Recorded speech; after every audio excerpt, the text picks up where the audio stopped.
isn't the end, it's just the final phase. Behind the smiling headlines and polished press releases is a quiet directive. $200 billion, 20 years, and 2 global goals. First, roll out digital ID systems in every country on Earth. Second, stealth vaccinate every last human being, not with informed consent, but through manipulation, pressure, and quiet compliance. Why the rush? Why now? Because Gates knows the world is waking up. From farmers in Europe to doctors in Africa, people are questioning the agenda and the ones behind it. And Gates? He's not just trying to shape the future, he's trying to outrun it. He knows that if this plan fails, accountability comes next. Trials, tribunals, truth. So he's betting everything, every dollar, every partnership, every captured institution, on one last push to finish the job before the world turns on him. Today on The People's Voice, we expose the blueprint the elites hoped you'd never see. The countdown has started. And this time, they're the ones running out of time. Is helping them accomplish their goal, which really is a global public-private fascist movement and fusion of big government, big tech, big money to create a technocratic ruling elite, which conveniently is them. And really, Laura, if you want to look at a different way, too, with the World Economic Forum, they want to create feudalism 2.0, in which we are serfs and they are the lords ruling over us. You'll have nothing and be happy is one of the things that comes out of Davos. That's what they're aiming for. They're aiming for feudalism in which we are serfs and we should be happy that they are ruling over us. But it's not going as planned. The people are waking up. From farmer protests to mass walkouts, digital dissent to medical refusals. The agenda is crumbling under the weight of resistance. They've missed their mark. The Sustainable Development Goals won't be met. The trust is broken and the windows are closing. And now, Bill Gates is making his final move. Last week, Gates quietly announced that the Bill and Melinda Gates Foundation will be shut down by 2045. But don't be fooled. This isn't a retirement, it's a deadline. The decision is, in a sense, kind of a personal thing that I think over the next 20 years, this amazing organization with amazing partnerships, I want to maximize what they can do. And I have no doubt there will be rich people in the future. Even today, there's many people richer than I am. And they will understand 21 years from now what's gone on with AI and geopolitics, which diseases remain. And I think we can get, the majority of our goals, done in the next 20 years by doubling down with this spend down approach. Gates flew in hundreds of his top operatives last week, from India, China, South Africa and beyond, packing McGraw Hall, an amphitheatre across the street from the twin-towered headquarters of the Bill and Melinda Gates Foundation in downtown Seattle. It was here that Gates unveiled his vision for the next 20 years, stealth or forced vaccination of the entire global population, the rollout of digital ID systems in every sovereign nation, and a relentless, all-encompassing propaganda campaign led by allied elites and celebrities. Disturbingly, Gates believes he can make you and the world's taxpayers foot the bill for all of it. No sooner had the meeting ended than Gates appeared on The Colbert Show, kicking off the carefully crafted campaign to soften public resistance and turn compliance into enthusiastic support for his agenda. This morning you announced that you'll be giving away nearly all of your money faster than expected. Wow. For the record, Gates also promised to give all of his money away 20 years ago. Since then, he's made a killing, no pun intended, on vaccines and pandemics. He's now richer than ever before. What do you make of the fact that the new administration has effectively dissolved USAID, axed more than 80% of the programs it funds, fired thousands of employees, and they plan on terminating more than $1 billion in funding for Gavi? Tell the people what Gavi is. So Gavi is a group that was founded the year the foundation got started to buy vaccines for the poorest children in the world. We did the work to get the price down. The foundation did itself. And then Gavi is an alliance that buys those vaccines. Did you catch that? Bill Gates is actually trying to convince Americans that they should pay for a global propaganda campaign, one that pushes anti-American, pro-globalist messaging around the world. USAID has long operated as a thinly veiled CIA front, its true purpose rooted in propaganda and global control. No sooner had Gates finished his call for more tax dollars and propaganda to advance the globalist agenda Then he was off to visit another mainstream media puppet whose wages he subsidizes, Fareed Zakaria at CNN. Of course, a real interview was never on the table. Zakaria stuck to the script, asking only the questions he was expected to. When you thought about doing this, spending down the entire foundation fortune, is it part of your concern that the world is changing so much, especially with AI, that you just don't know what a foundation 40 years from now should do, and you'd rather, you are living in the world now with the problems it faces now. Why not spend the money on it now? Yeah, I created the Gates Foundation and its partnerships, and I'm very proud of that. And I feel like I'll get to be hands-on for part of that 20 years, hopefully all of it, but the culture of the institution is very strong. So I know that it'll take these dollars and have very high impact. I also know the world will be very different 21 years from now, partly because AI, as you say, and so I count on the people who are rich then will take whatever the infectious disease, malnutrition agenda that we haven't achieved in the 20 years, because we will end polio, we'll get rid of a lot of other diseases, that they'll take it up, knowing the geopolitics and the AI of that time. So I don't want a legacy. I'm not trying to be remembered. That's not important to me.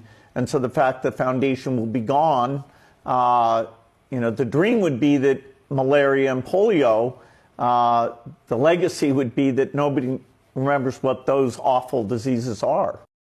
This is no longer about philanthropy. It's about control and survival. Gates knows the clock is ticking. The world is watching. And he's facing justice in a growing number of countries around the world. The Netherlands, Kenya, and India, to name but a few. This is his final bet. And given the consequences he's facing, he's got no option other than going all in. What does this look like in reality? Warning, this is disturbing content.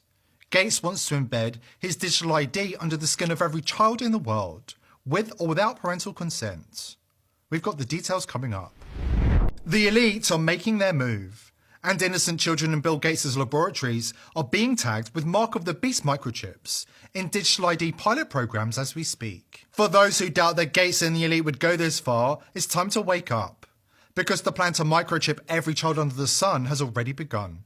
The elites are making their move, and rolling out the digital identification phase of this dystopian plan in almost every WF-infiltrated nation on Earth. The Digital ID and Authentication Council of Canada has already certified its first digital ID verification platform for operation. Not to be outdone, the WF-controlled Australian Parliament passed digital ID laws, signing up the once proud and free nation to a future of global digital servitude. Digital ID laws in WF-infiltrated national parliaments is just the start of the plot against humanity, and the Gates Foundation are wasting no time moving onto the second phase. Bill Gates has a history of using Africans as guinea pigs for his most dangerous experiments. And now, he's embedding digital IDs under the skin of Kenyan babies as a pilot program before a global rollout next year.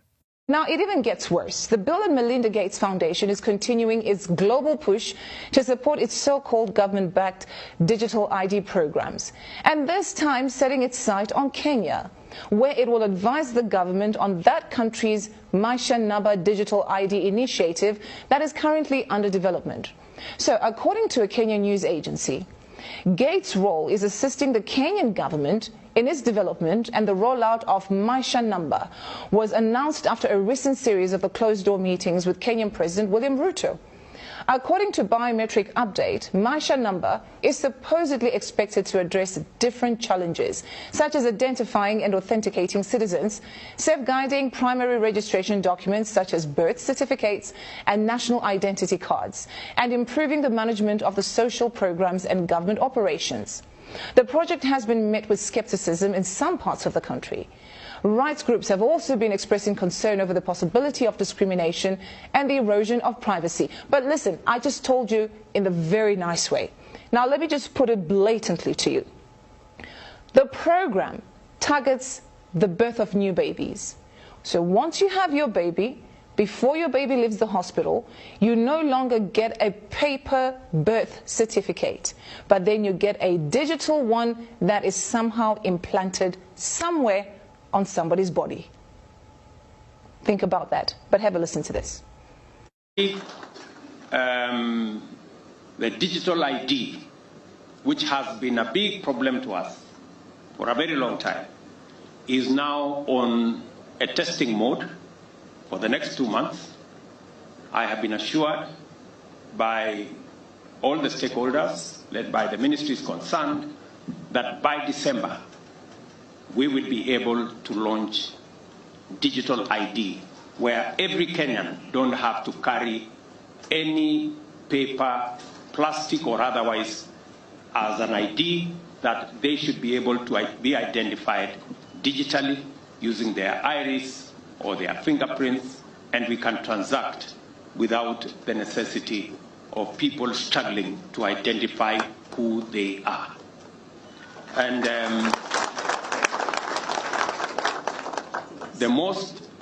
the proudest part of it is that we don't have to spend the billions that we have spent on all the other manenos, as all of you know. We're taking things that are, genetically modified organisms, and we're injecting them in little kids' arms. We just shoot them right into the vein. Kenya is in serious trouble. Now, for you to accept this, that means you're going to be completely surveilled and controlled. Think about it. So they have targeted the new babies, of course, even the ordinary citizens, the grown-ups, the young ones, the teenagers, and even the elderly ones will receive this digital ID. But they will then create a new generation where they'll be completely under this digital ID and they have no choice. Kenya is in trouble, and so is the rest of the world. The British people thought they'd regain their sovereignty when they voted for Brexit and left the EU. Unfortunately, the British government has been captured by a more powerful supranational world government known as the globalist elite. Just like the EU, Canada and Australia, the UK has announced plans to require all residents in the UK to enrol in Bill Gates' digital ID system if they wish to continue participating in society. The Gates Foundation welcomed the news by pumping $4 million into the Digital Public Infrastructure DPI scheme, which will oversee the practical implantation of the mandatory IDs in Britain. According to Professor Richard Werner, who was a former WF Young Global leader before he woke up and declared war on the globalists, the elite have been planning this attack on humanity for decades. And they are now preparing a new crisis to get people to accept the rollout of digital IDs. They have literally delayed their agenda. Because I think it's so important to them, they've been very careful about the timing, and let's wait a little longer, let's have this crisis first, let's have COVID first, soften them up. But they've delayed, because the technology was already ready around 2015 to roll out. Mm. And what people don't mention is, what do these CBDCs actually look like? At the moment, there's a bit of talk about this being phone-based apps. And yes, that is the initial phase. But what was already ready around 2015 is the ultimate goal, what they really want. Apparently, I was told by a central banker, is, CBDCs looks like a small grain of rice that they want to put under your skin, which is, in my view, a violation of human dignity. And they realize there is a hurdle. So to get people to accept this, there will be, why suddenly all the billionaires saying, let's have universal basic income? Because the story is going to be, now we've created this vast unemployment and disruption and crises. Well, we need universal basic income. You will get 2,000 euros into your account every month. But of course, to run this efficiently, we need to use the latest technology. So, you need the CBDC chip implant. But how many people will say, okay, fine, £2,000, 2,000 euros, A surprising proportion, shockingly, obviously, to me or yourself, but we've seen years ago in Sweden, there has been a substantial small minority take-up of what's currently much larger. It's kind of like a little cylinder in stainless steel, I guess. Maybe it's titanium or something. And they're doing it because they just want to. They want to be early adopters of this nonsense. So if anyone's listening and that sounds fanciful or conspiracy theorish, the fact is in Sweden they are taking it up and in other places, and that's not coming out of nowhere. That's not just some local tech firm makes this. It's part of the early adoption kind of tendrils coming out from the mothership. So yeah, interesting times ahead. But now, as you say, Richard, now is the chance for awareness, wider awareness, and the time to start taking action in any way you can. Exactly. To understand where this is heading, we can look at China, the WF's favourite country, where an authoritarian digital ID system is already in place. Before he was deposed, Schwab acknowledged that this system serves as a model for the global rollout. Citizens who do not comply with the government's agenda are barred from buying food, buying train and plane tickets, buying cinema tickets, and can be essentially locked in a 5-mile radius from their own apartment. Now the Chinese are also ranked, given a mark out of a possible 950 points. The state will go over every detail of a person's life with a fine-tooth comb. Their financial situation, spending habits, career, even behaviour on social media. Criticising the government online or displaying outward signs of wealth is a no-no. On the other hand, praising the party or giving blood increases your social credit. As a good citizen, I respect the rules of the road. If I didn't, I'd lose points on my social credit. Buying cigarettes would count against her. On the other hand, nappies show she's an attentive mother. Beer could indicate alcoholism. She'd be better off buying water.